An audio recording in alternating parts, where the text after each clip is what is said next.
Hello viewers, आपका स्वागत है इस चैनल में जिसका उद्देश्य है आपके इंग्लिश ग्रामर को इम्प्रूव करना। जैसा कि पिछले वीडियो से हमने एक नए सीरीज की शुरुआत की है जिसका हेडिंग है सिंटैक्स, जिसे हम सब्जेक्ट वर्ब एग्रीमेंट या सब्जेक्ट वर्ब कंकर्ड भी कहते हैं।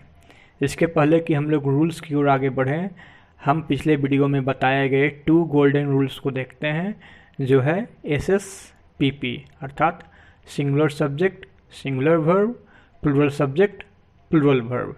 यानी सेंटेंस का सब्जेक्ट यदि सिंगुलर होगा तो उसके साथ वर्ब सिंगुलर यूज करना होगा, और यदि सेंटेंस का सब्जेक्ट प्लूरल होगा तो उसके साथ वर्ब भी प्लूरल यूज करना होगा। ज़्यादातर स्टूडेंट्स को सब्जेक्ट पहचानने में ही परेशानी होती है कि सब्जेक्ट सिंगुलर है या प्लूरल है। सामान्यतः जब सब्जेक्ट फॉर्मल कॉन्कॉर्ड में होता है तो उसे पहचानना आसान होता है, लेकिन जब वही नोशनल कॉन्कॉर्ड में होता है तो परेशानी होती है उसको पहचानने में और उसके साथ वर्ब यूज करने में। वैसे व्यूअर्स जिन्होंने फॉर्मल कॉन्कॉर्ड या नोशनल कॉन्कॉर्ड नहीं देखा हो पिछले वीडियो में, वो आई बटन में जाकर उसे देख सकते हैं। तो हम सब्जेक्ट की चर्चा करें तो सेंटेंस में सामान्यतः निम्नलिखित का प्रयोग सब्जेक्ट के रूप में किया जाता है, जिसमें प्रमुख है noun, pronoun, infinitive, gerund, clause, phrase आदि।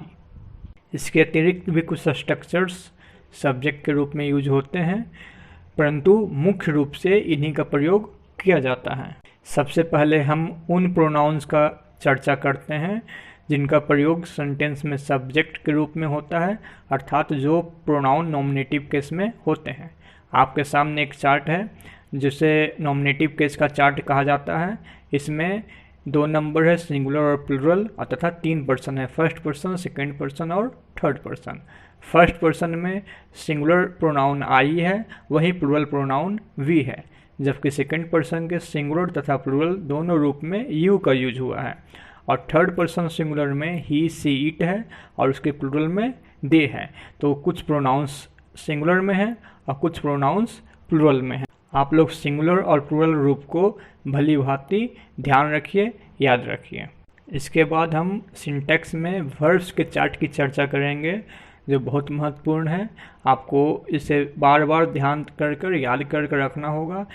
केवल यही सब वर्ब्स जो आपके स्क्रीन पे अब है, इन्हीं का प्रयोग सिंटैक्स में होता है, अर्थात यही वो वर्ब्स हैं जो सब्जेक्ट के नंबर से प्रभावित होते हैं। अर्थात यदि सब्जेक्ट सिंगुलर है तो सिंगुलर वर्ब लगेगा, और यदि सब्जेक्ट प्लूरल है तो प्लूरल वर्ब लगेगा। जैसा कि आपका स्क्रीन पे है, वर्ब टू बी का रूप इज, आर, एम, बाज, बेयर। इसमें से इज, एम और बाज सिंगुलर है, वहीं आर और बेयर प्लूरल है। इसके अतिरिक्त बी, बीन, बीइंग भी होता है जो सब्जेक्ट के रूप से अप्रभावित है। इसके बाद हम लोग टू हैव का रूप देखते हैं, जिसमें हैज सिंगुलर है और हैव प्लूरल है। इसके अलावा इसमें हैड भी होता है, जिस पर सब्जेक्ट के रूप का कोई प्रभाव नहीं पड़ता है। मुख्य रूप से हैज, हैव इसमें याद रखना होगा। इसके बाद वर्ब के टू डू रूप को देखते हैं, जिसमें डज सिंगुलर है और डू प्लूरल है। और इसका एक रूप और होता है डिड, जो सब्जेक्ट के रूप से अप्रभावित है।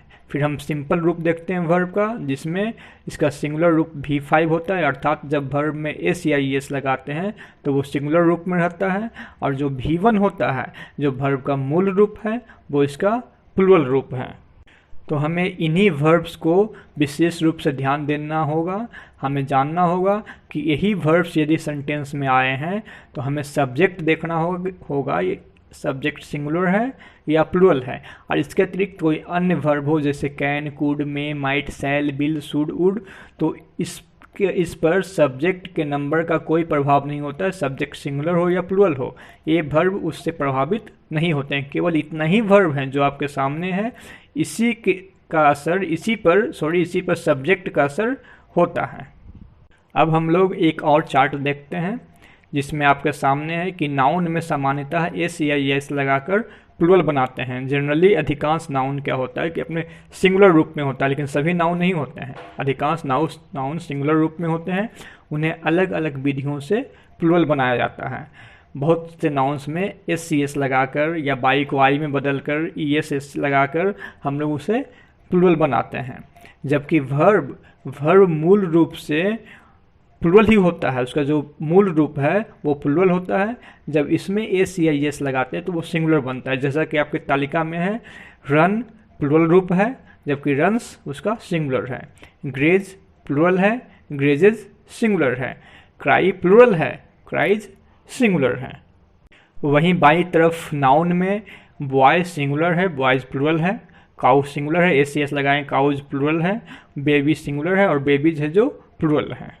तो हमने देखा कि नाउन में जब एस सी एस लगता है तो वो प्लूरल होता है, जबकि वर्ब में एस सी एस लगाने पर वो सिंगुलर हो जाता है। अब आपके स्क्रीन पर नाउन के आधार पर एस एस पी पी का सिंपल यूज दिखलाया गया है। हम लोग इसे सोल्व करने की कोशिश करते हैं। पहले है दी बॉय रन या रन्स, इसमें चुनना है। तो बॉय सिंगुलर नाउन है तो इसके साथ वर्ब भी सिंगुलर होगा यानी रन्स। हमने अभी बताया है कि यदि वर्ब में एस सी एस लगाते हैं तो वो सिंगुलर होता है, तो होगा दी बॉय रन्स, जबकि नीचे दी बॉयज में रन होगा, बॉयज प्लूरल है तो वर्ब प्लूरल लगाना होगा यानी रन होगा। वर्ब का जो मूल रूप होता है वो प्लूरल होता है। इसी तरह से एक और एग्जांपल देखते हैं, दी काऊ, काऊ सिंगुलर है तो वर्ब सिंगुलर लगाना होगा। तो ग्रेज या ग्रेजेज में सिंगुलर कौन है? ग्रेजेस, क्योंकि इसमें एस या एस लगा हुआ है। और जबकि नीचे एग्जाम्पल में दी काउज, काउज प्लूरल है, नाउन प्लूरल है तो वर्ब भी प्लूरल होगा ग्रेज, जिसमें एस एस लगा हुआ नहीं है क्योंकि वर्ब मूल रूप से प्लूरल ही होता है। इस प्रकार इस वीडियो में हमने प्रोनाउन के कुछ रूपों को, नाउन के सिंगुलर प्लूरल रूप को तथा वैसे वर्ब्स को देखा है जिनका प्रयोग सिंटैक्स में होता है, अर्थात जिनके आधार पे सब्जेक्ट निर्धारित होता है या सब्जेक्ट के आधार पे वर्बों का निर्धारण होता है। आप लोग इसी तरह से इस वीडियो सीरीज के साथ बने रहिए। हम लोग इसके रूल्स को भी सीखेंगे और इसे बहुत अच्छे ढंग से समझकर बनाना भी देखेंगे। तब तक के लिए धन्यवाद।